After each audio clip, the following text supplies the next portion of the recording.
Thanks very much for that, expertly done. Welcome, everybody. This is the fifth in the webinar series that the Global Entrepreneur Program within the Department of International Trade is doing during this COVID lockdown. We want to try and help and support companies to, well, do business in a different way and react to what's changed in the world at the moment and get the most out of the opportunities which have arisen as a result of what's happening, but also to manage, obviously, some of the downside impacts as well. So the ones I'm going to be talking about today is getting the introductions. We're all stuck at home, both the people we want to meet and us. So how can we start?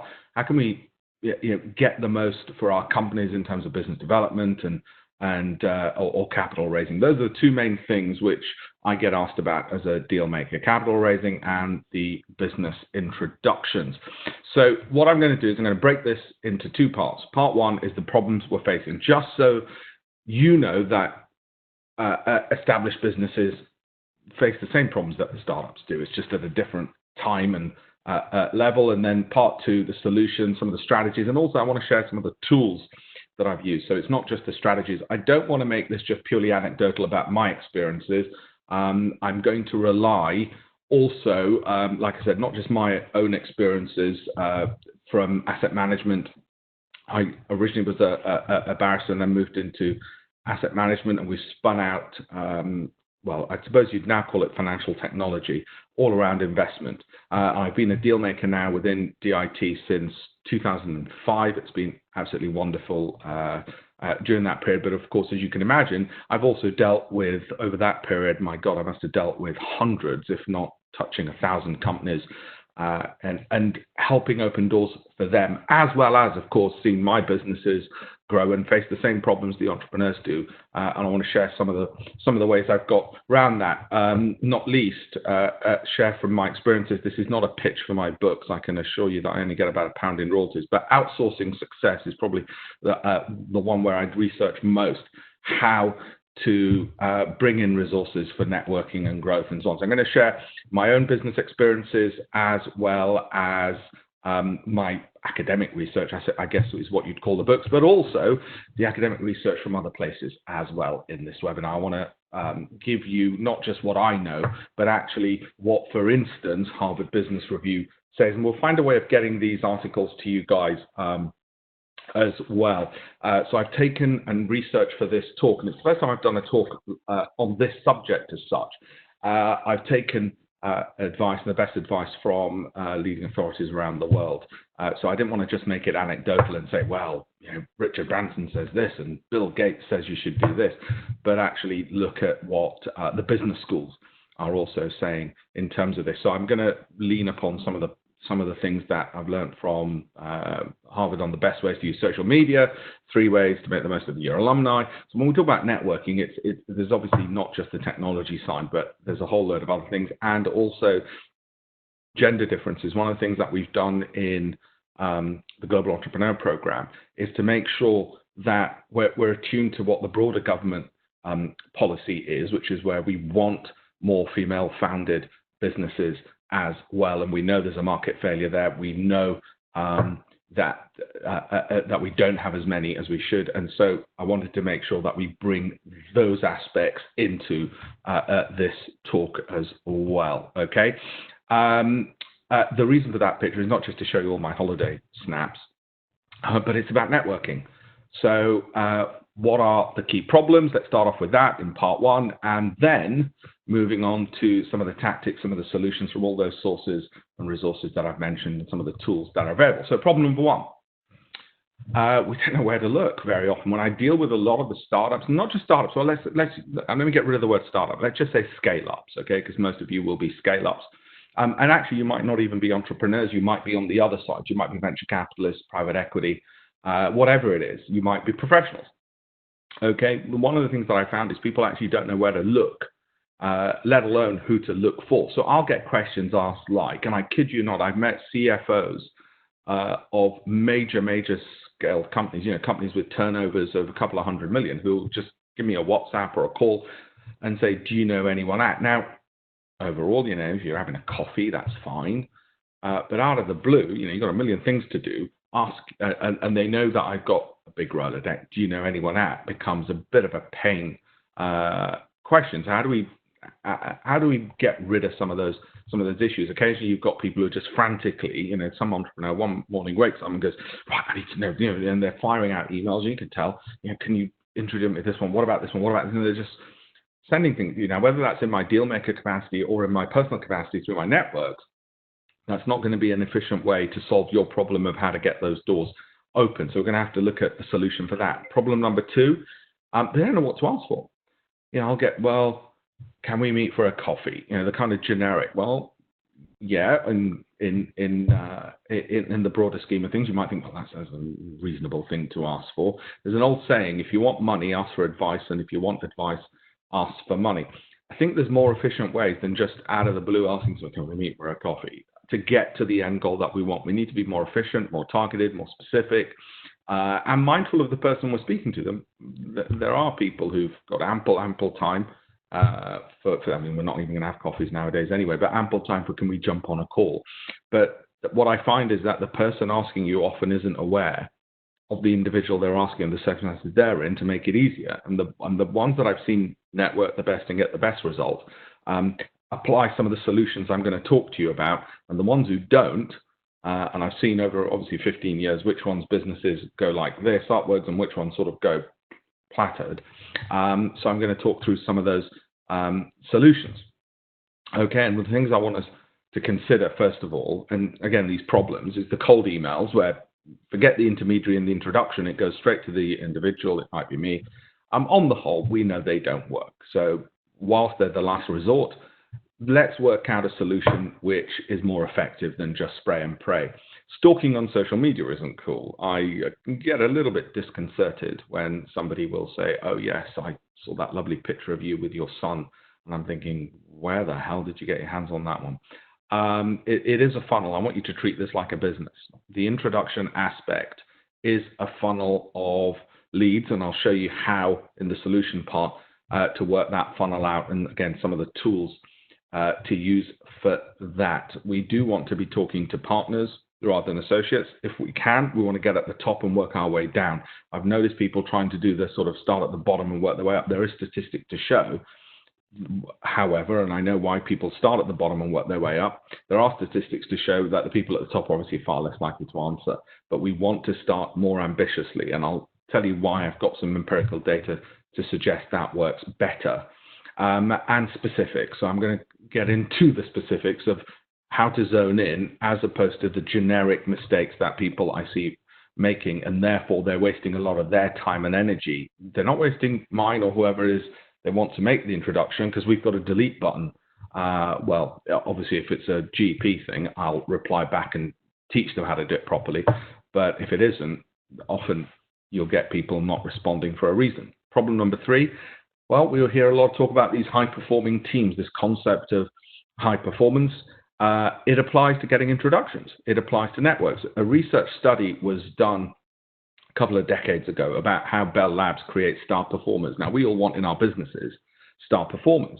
And what they found, one of the critical factors they found, if not the most critical factor in Bell Labs in terms of star performers, in terms of innovation, in terms of all the things which are still important to this day, they compared the star performers, and they had lots of metrics. It was an academic study, lots of metrics to measure who and which companies did the best against which ones, the star performers or the mediocre performers, and they compared against a control group.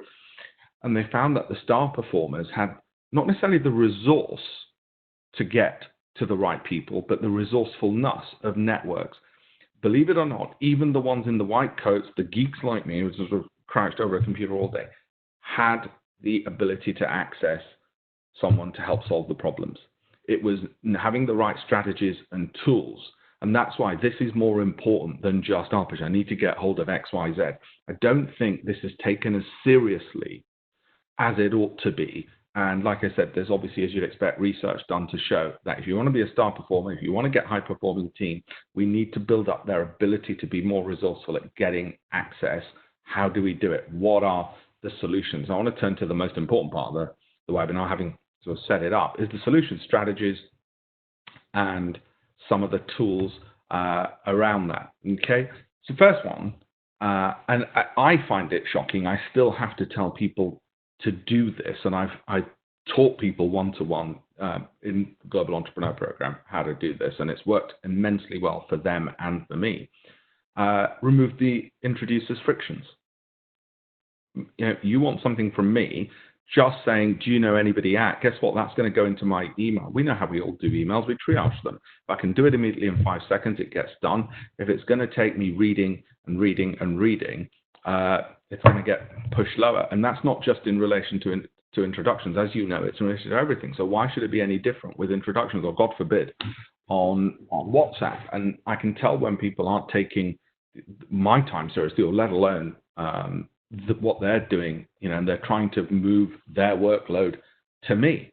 The venture capitalists will tell you that this doesn't work because they often get asked for introductions to people within there. The companies will tell you this when you don't remove friction. So what do I mean by that? And I apologize for putting lots of text on the screen. It's the best way I thought of doing it. Let me just explain this. How much time and effort do you spend trying to acquire a client? Just think about that. Don't think about the introductions and the door opening. Just think about how much time and effort you and your business spend trying to acquire a client. And I bet it's a heck of a lot. How much thought do you put into it? Just think about that. How much time do you spend making that access, getting hold of that client bespoke, working out what their needs are, how your product provides them with a solution, all that research you do into it. If you didn't do any of that, you wouldn't even be here, okay? How much time do you spend doing the background research, their needs, their recent news items, to find links?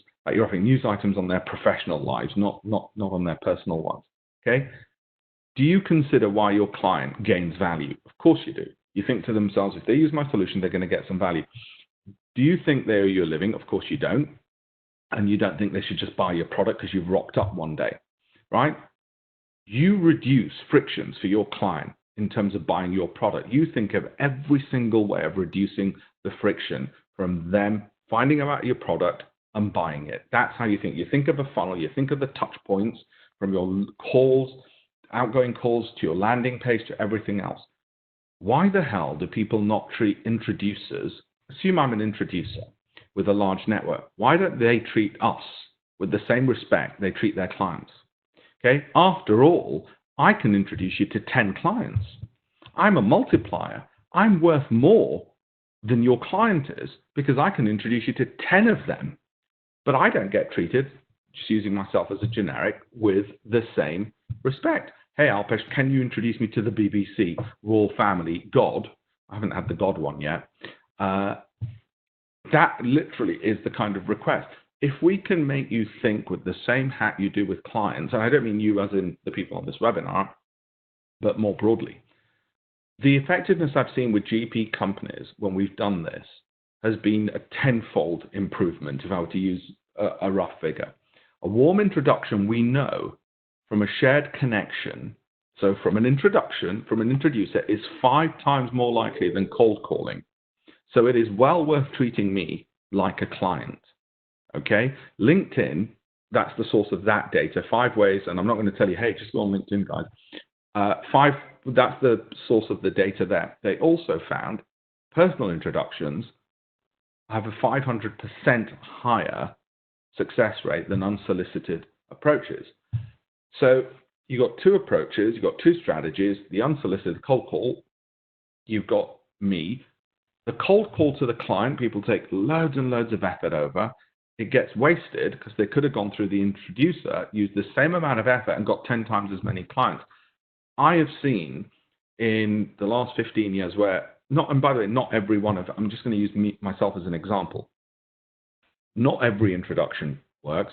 My God, when they do, seen companies go to the races, but those are the ones who've taken the same effort over the introducer as they do to the client. I'm not there to be your business development officer, which is why we need to have strategies which will work, okay? And the strategies that you'll need, and here are some rules. You find out who I know, maybe send me your spreadsheet of who you want to be introduced to and the research you've done to show that I might know them, and where I don't know them, at least I can scan through your spreadsheet and work out, oh, actually, I do know X, Y, Z. There. You draft the email by which you want to be introduced. Can you believe such a basic thing is not done and my frictions are increased? The number of times somebody had said, can you introduce me to XYZ? And I saw that you know them through a conference you were at or whatever else. And I think, what now? The more moving parts I've got to do, the more time I've got to spend thinking, you know this, it's not me being precious, in your business as well. The more times you've got to touch a keyboard, the less likely you're to get something done. Okay, the more time you have to engage your brain, the less likely you're to get it done. Why do we not treat the door openers in the same way? So I want that email drafted for me. I want it ready. I want it simple. I want one sentence per paragraph. It's not just me. These are rules from various VCs in Silicon Valley, all the rest of it that I've seen, and VCs in the UK, private equity groups in the UK, as well as my colleagues and friends, and also what I do when I want introductions to people. I want that drafted by which you want to be introduced. You explain to me, the introducee, what you want as well. So, Alpesh, dear Alpesh, can you introduce me to XYZ? The reason is we've got blah, blah, blah. And here's the email which you can top and tail, change as you see fit. If you could make the introduction with this. And it's got the key facts, and this is really important, okay? You explain to me why, between the lines, not overtly, why when I make that introduction, you'll be making me look good. Because that's what it's about. I mean, I'm rarely about to do it for, or at worst, you won't embarrass me. Okay, because it is about that as well. I mean, I had one from somebody this week who said, Alpesh, and I'd call him a friend and a colleague, and he said, Alpesh, do you know Rishi Khosla at Oak North, which is now a $1 billion company? And I said, yeah, he's a very good long-standing friend, on holidays together, blah, blah, blah. He said, well, I've got a small company. Could you introduce him to them? And I turned around and said, well, other than the lack of information, I said, do you really want to use that one introduction, because he's not going to be sent loads, for that? That leads me to this point. Be proportionate. This is one of the most annoying, irritating things I find. What I mean by this is this. If you want me to introduce you to, let's take the royal family. I'm not in a position to introduce anybody to the royal family, but I'm using this as an example. Well, you better be royalty then, hadn't you? Alpesh, can you introduce me to the British ambassador in Brazil? I'm often asked, or wherever else. That's fine as a request, by the way. Except, why? How? What? Where's the information? What am I supposed to do? Hello, Your Excellency. Meet John. Cheers. Thanks. Bye. Seriously, if that work doesn't get done at your end, why the hell should I do it? But not only that, it tells me a lot about the company I'm dealing with. And the next 3 requests from them are going to go into junk as well. Now, you might think, well, that's a bit bloody harsh. You've got to bend over backwards to help me. Nope. Don't owe anybody a living. All right? Welcome to the world of entrepreneurship. Do you know what he does? Do you know why he should be interested in meeting you? And have you considered that by not explaining any of these issues, you're going to embarrass me, not just me, whoever it is, your introducee, be a liability on their time, and just proving your business development skills are lacking, so your business is likely to fail as well. It doesn't look good, doesn't look right. Okay, so let's look at a different way of doing this. Let's find the right contact and get to the specifics first. Let's remove some of the problems of do you know anybody at and just send out random messages. What are the tools available? What are the resources? What are the skills? Tools, resources, skills. Tools, resources, skills. Let's look at some of them. This is a pretty useful, as good as any, whether it's investor research or finding clients. You'll all have this, I'm sure. But why it's not used for the introduction part, God knows.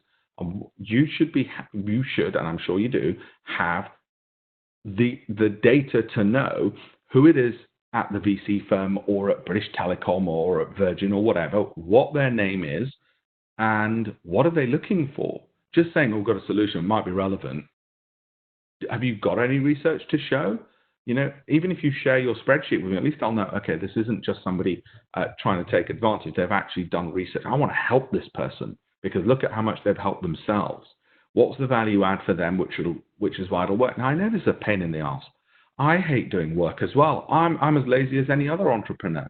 But actually, if we want the introductions, which could give a 5 to 10-fold increase, then these things from the back end are going to not just help your business, but are going to help the introducee make that happen. When I've seen the best of the best do things like this, I've actually sat down with them.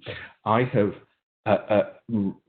signed off the letters they've had printed in the good old days. We not just did emails, but we actually followed them up with letters because we felt people read those.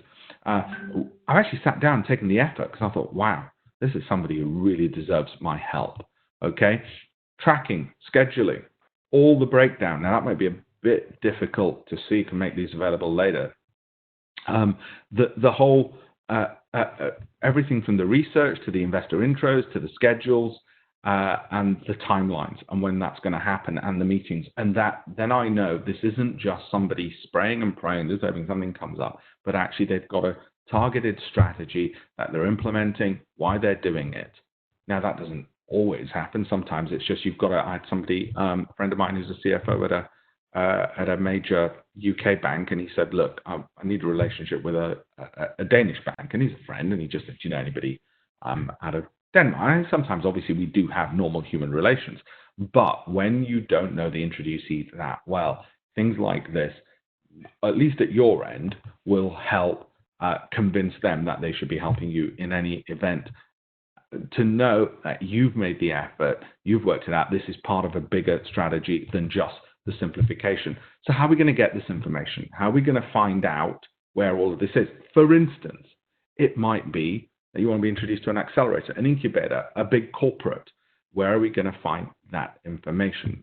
I've put some of those things that I'm asked the most, which is accelerators, incubators, venture capitalists, every single one in the UK, what they invest in, who their partners are.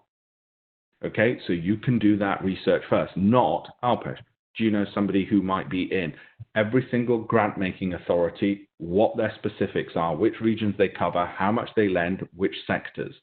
Because I shouldn't be doing that for you. Nobody should be doing that for you other than you. If that information is publicly available, which it is, and I'll tell you the tools where I've made that all available so it's searchable by you, then wait a minute, you ask me, Alpesh, do you know any authorities which might give us a grant? That instantly tells me, yeah, mate, delete. Obviously not if you're GP, I'll explain to you what you should be doing, but if you're not, and your introducees won't be. So the first part is the research. Now I put that together because those are the things I'm asked the most.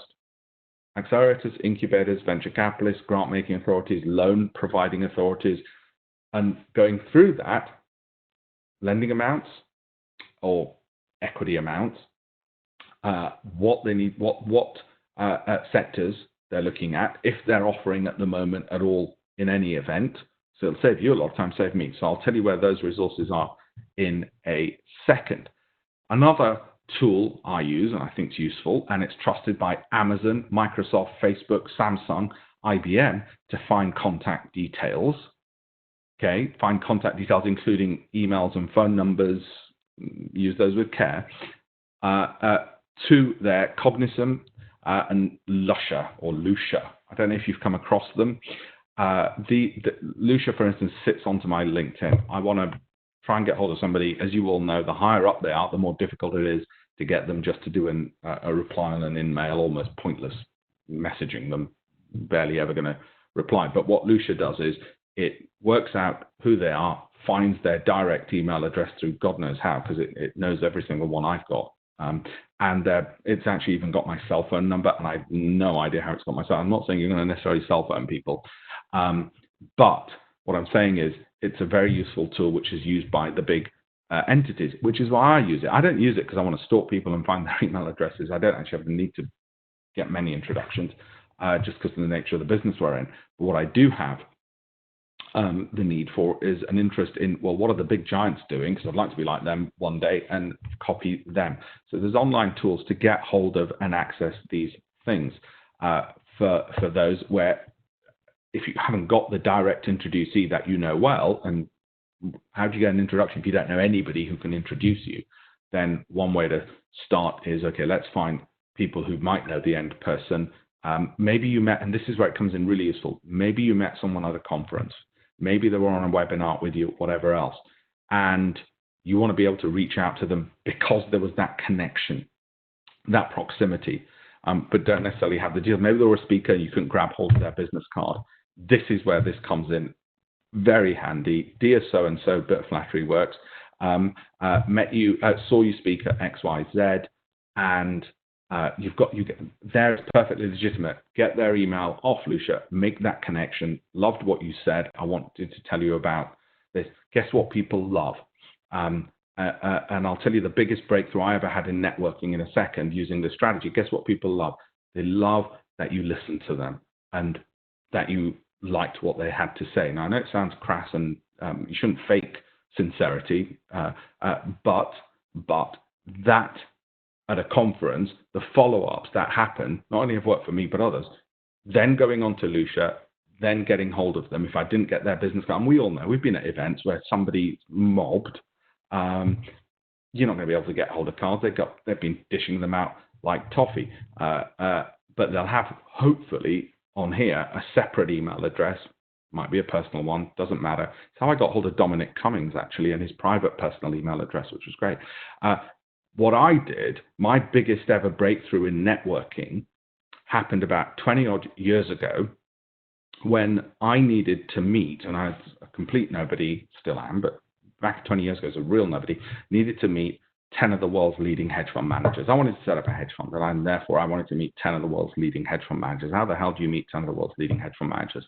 And so what I did is, and I'm not saying you can use this approach, but the principle behind it is what Lucia is about and what these other systems are about, is I approached the Financial Times and said, I've got interviews with 10 of the world's leading traders. And I went to the 10 of the world's leading traders and said, if you agree to meet me, the Financial Times will publish the interviews. Now, I'm not saying you're going to replicate that strategy. I used it 20 years ago. It won't work again. My point is, because I was able to get them a hook, which was of value to them, everybody wanted to be in a Financial Times book, even if you're a multi-billion-dollar hedge fund, I was able to meet them. That hook of, well, what's in it for me? Why, great, Alpesh, I heard you speak. Here's a product, boom. Here's a product, make your life easier. No, I want it more direct. What Lucia allows you to do, or these other products allow you to do, is contact that individual with a thought, just 5 seconds, of why they're benefiting. That has been an instrumental tool. Now, hopefully, when you look at some of these tools, or Cognizant, or whatever, there's a whole load of them. Okay, when you look at them, it'll get your juices running for what's specifically relevant for your business, what's specifically relevant for you. There's another strategy. Now, this is going to sound way too over-optimistic to you. Your ambitious scale-ups. I don't think your ambitions should be lower when it comes to getting introductions than they are in terms of your business goals. Every single one of you on this webinar who are entrepreneurs will at some point or other have decided you want to be a unicorn. Okay? If you haven't, and you just want to be a lifestyle business, you've got onto the wrong webinar, right? You'll have decided you want. So you've got these immense high ambitions with an incredibly low probability of success. That's what it is. The probability of becoming a unicorn is relatively low. Those are my ambitions for my business. I don't care that the probability is low. It's what makes me an entrepreneur. My point is, why are those same ambitions not there when it comes to the people you need to get in front of? The life-changing thing, in my case, was using that clever strategy with the Financial Times in the book, and happened 20 years ago, which, guess what happened? It saved me a lifetime's worth of work, because I got the trading strategies to help, and the advice and the mentoring to set up the hedge funds, and fantastic, got to where I needed to get to a hell of a lot quicker than trying to work up the bottom way up. I'm not saying you don't do the bottom up. I'm saying top down work. So how are we going to do that? What's another strategy which I've seen work well for others and successful people and for myself? Forget myself. I've seen and observed work well, and from the academic literature that I've pulled in, it's supported by this. It's the pull strategy. It's not just you pushing yourself and your services at others. How do you pull to get the big boys to contact you? Media display of expertise sounds easy enough, doesn't it? Of course we know it's very difficult. I happen to, and there's lots of opportunities thanks to the internet, of pitching column ideas. Now people think, I haven't got time to do all of that. Speaking, we're in the webinar world at the moment, but put webinars to one side, and there's more opportunities to speak at webinars as well. LinkedIn posts, if nothing else, and tagging the people you want to meet. If you can't write, use Fiverr. They've got some phenomenal journalists who will write the stuff for you for a couple £100. They're amazing, who are ex-Telegraph writers and so on and so forth. And then either pitch a column, an idea, whatever. A Business Insider, for instance, was looking for experts.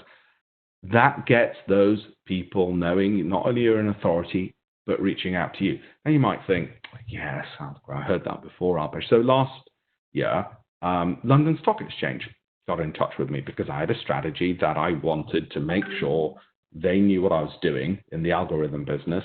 And they were tagged now and again on Twitter and on LinkedIn. They got in touch. They flew me out to Italy to meet some of their biggest banks, and then had me speak at their events, which was then used in my business to speak to my audience of what it is we do. It works. The public media display is worth taking the time and effort. Now, you might say, well, that's all very well for you to say, TV presenter, blah, de, blah, de, blah. No. It is because business required it of me. What will you not do for your business? Business required it of me.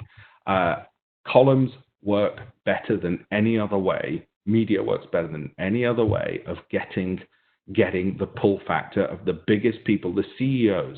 I'm talking in my industry, the CEO of Goldman Sachs Asset Management, Jim O'Neill. Okay, the CEO of American Express, the CEO of all sorts of big business. Why? Because for some perverse reason, if you're in the media, you're on a stage and try and get the keynote, not just be a panelist. Okay, if you're on a stage, the way social norms work is you must be somebody worth speaking to. You must be more knowledgeable than everyone else. Standard Chartered, God bless them, the chief executive got in touch with me last year, not because I've got some special skills or anything else, because they saw the media stuff, the authoritativeness of the things we're talking about, and it works. And guess what? That one thing, the amount of time I spent on that and the cost was negligible compared to only relying on the traditional methods of PR agencies and business development people. If you don't have this in your quiver of arrows that you're going to throw and target, then what you're missing out is this. Business development, 99% of it is just the norm. Each year we'll get a 5% increase or 10% increase in sales, yeah? We're all on this webinar in a different area. We're in the area where, screw that, we want to start at the top and we want giant, massive leaps forward as well. So we're going to have two strategies. We've got to have the, you might call it long shots, which is what mine was when I reached out to the leading traders in the world. The long shots, strategically well thought out, because if one of those hits, and they will if you keep persisting at them, you will have a tenfold increase in where you're trying to get to and what you're trying to achieve, okay? Some more tools. So I've mentioned to you in terms of tools, the data research, every single VC, every single grant-making authority, every single lending authority, who the contact is, what their names are, who the partners are at each of those entities, who the decision makers are, what their emails are, what they're investing in, what sectors, what size, all of that information I've collated from various government sources. I've put it on that website, tech2great.com. It's completely free. It's principally because I kept getting asked the same things over and over again on GP stuff. And there's only two main pages: great resource for entrepreneurs, great resource for funding. And all that information, that research, everything I talked about, solving those problems, getting to the solutions is on there, plus some of the academic stuff. Now, in this, obviously, there's a limit to how much I can get into in terms of details. It also has links to some of the best advice from some of the best VCs for getting introductions and getting those warm introductions to people. But if I was to summarize it, do the hard work for me, get that email right that you want me to introduce you by. Give me, if you can, oh, by the way, this is critically important. Don't just say, do you know Jim Smith at Barclays Bank? I mean, for God's sake, after this webinar, don't say, do you know anybody at Barclays Bank? Because it's going to get deleted. Don't even say, do you know Jim Smith? Remember those tools I showed you? Give me their address, email address. Give me their email address. Alpesh, this is Jim Smith. He's at Barclays. I wonder if coming from you, and this is the email that you've drafted, where I can just hopefully cut, paste, forward. Dear Jim, great company, XYZ. That removes my frictions. It makes sure it gets done. I've got one question here. Well, actually, that was the end of the presentation. And shall I do the Q&A? Shall I read out the question? Do you want to read them out? How do you want to do it? Hi, thank you, Alpesh, for delivering this very informative presentation. And what we'll be able to do is I can read out the questions that have come in through the panel team. So one that we've had just come in, Alpesh, is basically around having in the UK. Apologies. So the question is, to grow my small network in the UK, should I join relevant LinkedIn groups and mailing lists? And will activity like this actually help me to grow the network within the UK?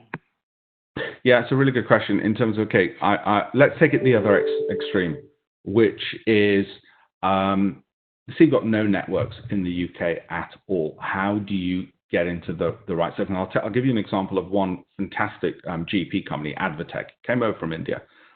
They're in medical technologies. They're basically like sort of Uber meets ambulances. And you can imagine at the moment, they're a godsend. He went from being part of the program to, before I knew it, within, I think it was 12 months, the guy was host, and he's not wealthy or well-connected or anything like that, no networks, to hosting events in Parliament by members of Parliament and sponsored by newspapers, which, of course, all of which also sidelined, promoted his business. To the extent he was mentioned in the House of Commons by his local MP. What the guy did is he reached out to his local MP, said what he's doing, and there's a good idea, by the way. Every single MP in this country wants to know what their local businesses are doing. And my God, talk about door openers right there, because guess what? It makes them look good when you're contacting them and saying, look, love what's happening. And by the way, try and avoid whinge fests. I'm not saying that MPs don't want to hear about issues you might be having. Of course they do. It's what they're there for. But we all love good news stories as well. We all love the optimism part, what's working and what's going well. That's the way he did. And so how did he do it? Well, I'm not sure about LinkedIn groups. I'm the wrong person to ask. I'm a member of some of them. Do people actually read them? Do people high enough up the level really read them? The one thing that I've seen work better than LinkedIn groups is when you do a post or an article, preferably on LinkedIn, because guess what? That's what London Stock Exchange looked at for me. I know they did. Okay, they looked through the articles, the expertise, and those articles stay forever, and LinkedIn has a lot of credibility, is you're also name checking them. And I don't just mean dump a load of names. I mean try and be a bit more specific, because everybody loves to be complimented and associated with a name check or a mention in an article. That pops up somewhere, and then take them there. So one way, if you're just going to use the LinkedIn aspect, is that. But more importantly, secondly to that is what I've said, is reaching out to one or two people with the good news aspects, whoever those people might be. So it's not even an ask. You're not coming in straight away. You're just trying to build a network. You're not coming in and saying, oh, but can you introduce me to XYZ? Let's just get on with it. Or to your MP or to whoever else it might be, whether it's in government or elsewhere. It is just to say, just wanted to write to you to let you know this works really well, or this was fantastic for our business. And it's the unexpected. It's not what somebody, and it's not salesy, and it's not an email that's being spammed to them. It might be even a handwritten note, which nobody does anymore. We do handwritten letters, by the way. And the reason is it actually works well for us.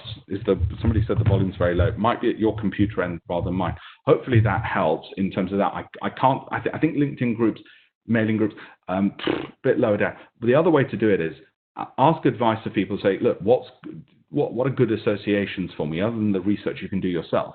For me, for instance, I deal a lot with entrepreneurs out of India, because I cover the Indian market.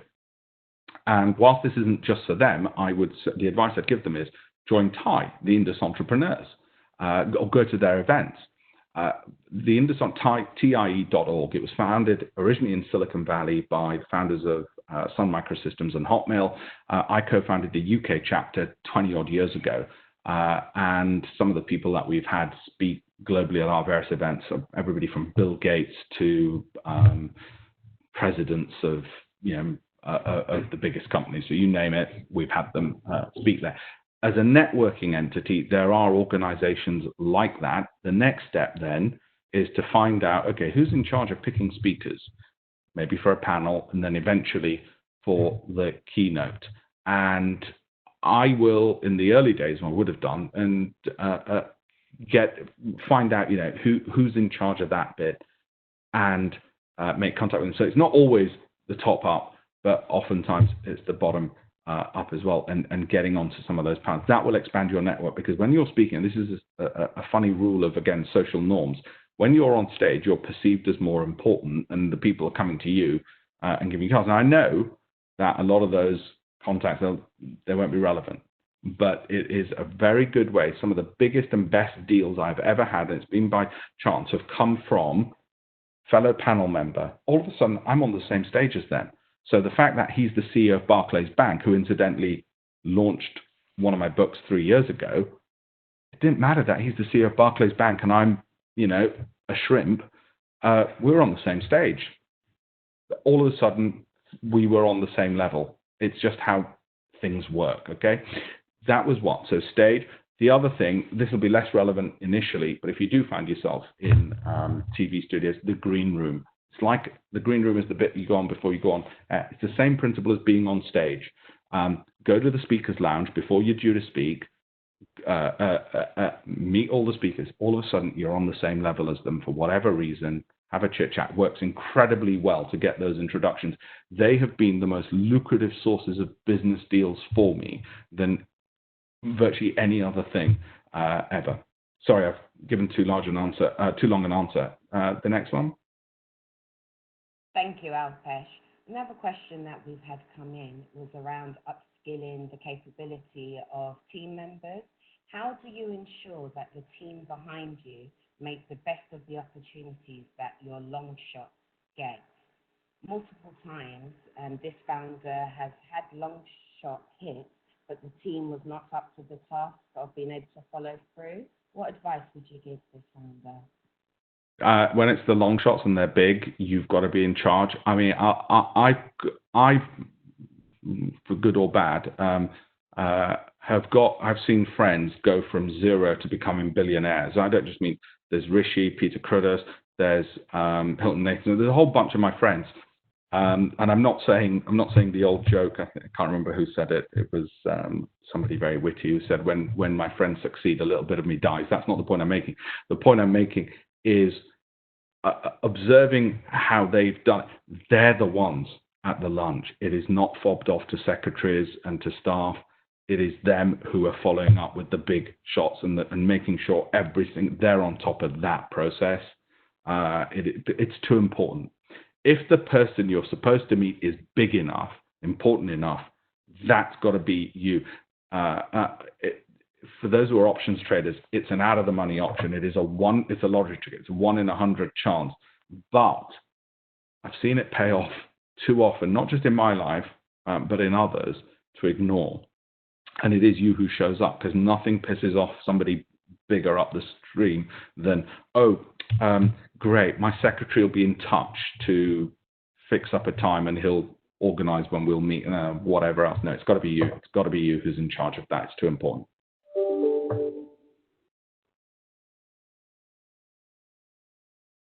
Sorry, next question.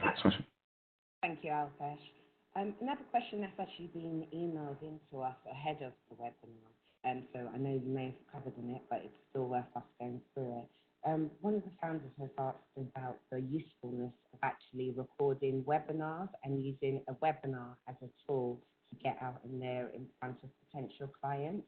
What advice and tips would you give around recording a webinar highlighting your company? So I never believed in web. I didn't even know. 10 years ago, a friend of mine at Barclays said to me, you should have financial software and you should use webinars. And I said, who the hell's going to buy for a webinar? Are you mental? Don't be daft. And this is B2C, by the way. So might not apply B2B, but B2C. And lo and behold, it's the most important revenue line in our business. Let me tell you something. We make more money selling software via webinars than we do on the hedge fund side. Because remember, on the hedge fund side, we only get a proportion of the fees of the profits that we're making for our end clients. Okay, and you've got office costs, you've got very expensive staff salaries, you've got all of this coming out, and then the proprietor gets the money. I'm at the bottom of the list. Everybody else is at the top of the list. Okay, make more money selling software, which is one reason why I think Jeff Bezos left D.E. Shaw, who's a hedge fund manager, and set up a small tech company selling stuff on the internet called Amazon. The webinar side of our business on software makes more money. It's shocking how that works. So yes, use the webinar. I'm talking B2C. B2B, I'd have to think about that. But B2C, what we found is live webinars work better than recording. However, when you do the little recordings, what we do, like most people do when it comes to content creation, let's talk content, let's talk business development, let's talk opening doors on the push side, showing our expertise. Those are recorded, they appear on LinkedIn, they're on YouTube, they are snippeted on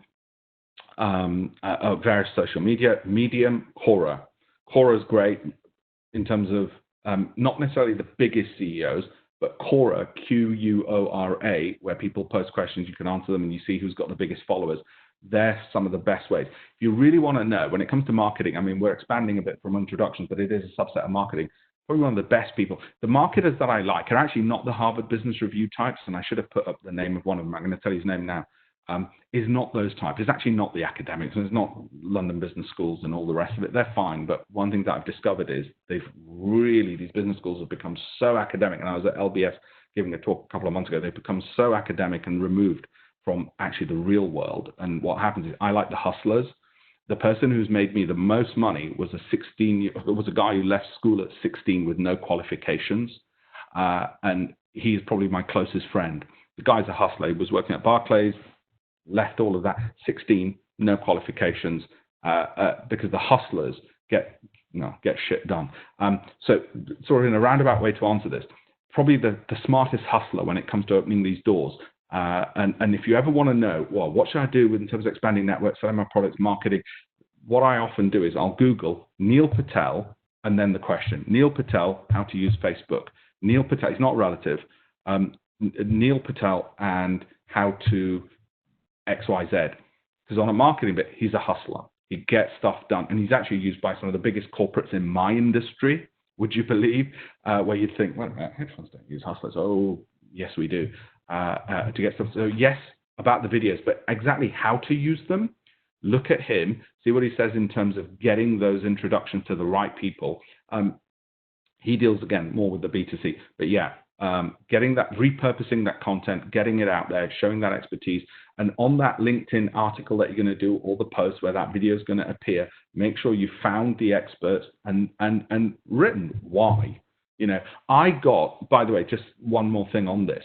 So I used that technique, and I got to the head of, I think it was investments or search for new talent, whatever, but basically the relevant person at the Qatar Investment Authority. Now, I had other routes to get to them. I wasn't actually necessarily looking to meet him, finding me through the LinkedIn route and saying, wow, that's impressive, because they've been tagged on one of them and I mentioned them. But you've got to have a follow-up as well. There's no point having an introduction and not having anything to do with it. But it does work. So yes, I'm sorry, a long-winded way of saying webinars are completely underutilized on the B2C from what I can tell. And for us, it was a total game changer to a level I cannot tell you. And there's an underworld of people using webinars to sell software B2C, okay? And there are a bunch of people who aren't and don't get it. And one of the best examples I've seen of this recently was a investment software company, and until the guy did a webinar, after the guy did a webinar, I got a load of emails from people saying, "Hey, I'm going to keep that software. This is great. This is great. I can't believe how well it works. I'm still not sure why it works so well, but it's to do with human engagement and the ability to see somebody's face on the authenticity of it all." So yeah. Thank you, Alpesh. Okay, we've actually come to the end of the questions that we had posed to us for this particular webinar. So thank you again for delivering a very informative session.